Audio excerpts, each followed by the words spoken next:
Joining me now, the Indigenous Services Minister, Patty Hajdu. Minister, good to see you back here. Obviously, the manhunt underway now for the suspect, Miles Sanderson, the RCMP classified as armed and dangerous. Are you in contact with the RCMP, and can you share us anything new about the manhunt? Well, actually, Evan, my focus and the focus of my work is to support the communities right now. So I've been in touch with all of the leadership, the community-based leadership, of course, the regional leadership and other tribal council leaders to make sure that we are coordinating our efforts to support the families during this undeniably horrific and traumatic time. So I continue to work with the communities to make sure that I understand how best to make sure they know that we're there. What are they looking for? Support they need. So what kind of support? What do they need right now? What are you sending? So it really ranges, Evan. Obviously, mental health supports for the families and the community members that have all been so traumatically impacted. It's come up time and again. We're working with a number of stakeholders and partners to make sure that we can deliver mental health services. We also have Hope for Healing, as you know, but people are talking about on-the-ground mental health and trauma-informed supports, and so we continue to work on those. Are those on the ground now, though? Like, you talk about those support. Are they already there at the? There's a number of partners working in. There are a number of partners working in the communities, along with, for example, the Canadian Red Cross. We've got a coordinating table stood up. They will be meeting very shortly to determine how best we coordinate these services and that we make sure that there aren't gaps in amongst them. I've reassured formally and informally all of the leadership that the Government of Canada will be there to pay for those expenses, of course, but other extraordinary expenses related to funeral costs, for example, transportation of family members, incidental expenses that come with being, away from home. Many family members are stuck in cities with injured members of their family, and so I've spoken with a number of leaders around supporting people in larger urban centers as well. All this while there's a manhunt going on. This is the thing that they're. The fear is undeniable. I mean, listen, this is a terrifying and traumatic experience, and we obviously are working very much right now on the immediate needs of individuals in the community, but we also need to stay focused on the medium and long term. And I continue to reassure the leadership that we'll be with them as they develop those goals in terms of what must happen in the months to come. But right now, we're still very much, as you point out, in the crisis phase of day-to-day responding. Third day of the manhunt. There have long been concerns, Minister, about policing in remote Indigenous and First Nations community. There, of course, in the 2019 inquiry into missing and murdered Indigenous women and girls, they recommended more funding and new legislative framework, something the Prime Minister has promised. What's happened there? Because where is the bill on Indigenous policing and the funding? Because they've long complained that the programs basically underfund Indigenous communities compared to non-Indigenous services for policing, as you well know. Well, absolutely. There's been a ton of work done in this space, and I'm really looking forward to supporting my colleague, Minister Mendocino, on co-developed policing legislation. He's been holding those consultations to determine exactly what Indigenous people would like to see in that legislation. As you know, this is a principle that leads to better outcomes, to have that co-developed approach.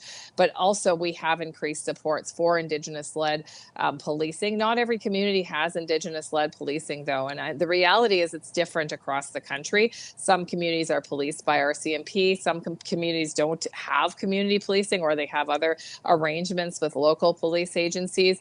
And each community is different. I think, some of the successful models I've seen across the country are ones that are developed by community and delivered by community, that is not just focused on the enforcement of policing, but the community wellness and protection. Right. And so I think of Kwanlundun in the Yukon, for example, that's put community safety at the foundation of what they do, and it doesn't include a component of obviously policing. But meantime, police, it's hard to get access to remote communities. I understand that.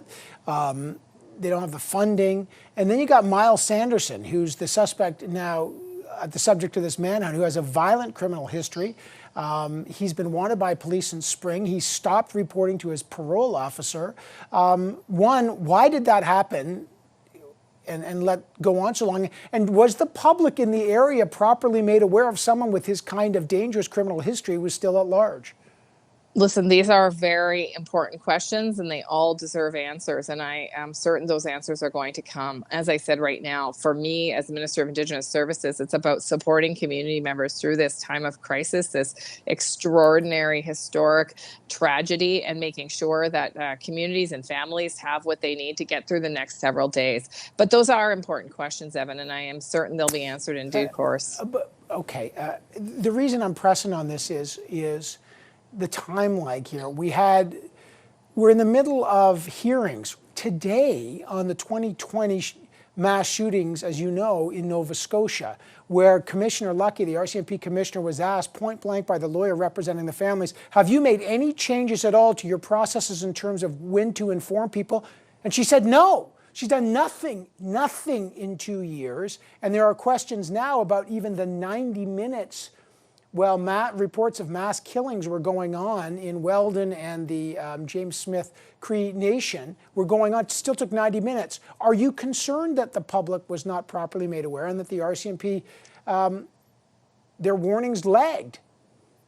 Well, listen, as I said, these are important questions, and I am certain that there will be answers. And here's what I know. The community of James Cree is suffering tremendously. There is still a tremendous amount of fear in the community as the search continues for the other individual, and the community is traumatized. And so as the Minister of Indigenous Services Canada, obviously I want to make sure those questions are answered as well, but I will stay focused on the job at hand for me, which is to make sure that those communities know that their needs will be taken care of, both the immediate needs and those longer term needs.